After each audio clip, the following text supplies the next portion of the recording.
السلام علیکم ورحمۃ اللہ وبرکاتہ۔ آج میں حدیث نبی صلی اللہ علیہ وسلم لے کے حاضر ہوا ہوں۔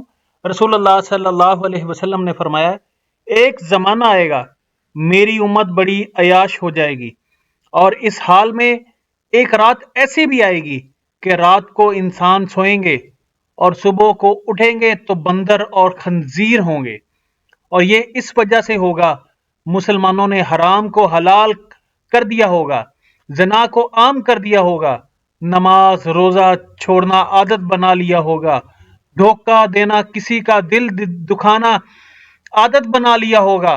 ان گناہوں سے ہر کوئی بچے، یا اللہ ہم سب کو ان گناہوں سے محفوظ فرما۔ آپ دیکھ رہے ہیں وسیم قادری چینل، میں صوفی محمد وسیم قادری آپ کی خدمت میں حاضر ہوں۔ تو آج کی جو میرا ٹاپک تھا، اپنے آپ کو ان گناہوں سے محفوظ فرمائے، جس کے بارے میں سرکار دو عالم صلی اللہ علیہ وسلم نے ارشاد فرمایا۔ تو اللہ تعالیٰ سے دعا ہے اللہ تعالیٰ ہم سب کو ان گناہوں سے محفوظ فرمائے اور پکی سچی توبہ کرنے کی توفیق عطا فرمائے، اور حدیث مبارکہ کو زیادہ سے زیادہ شیئر کریں تاکہ مسلمانوں کو یہ معلوم ہو سکے۔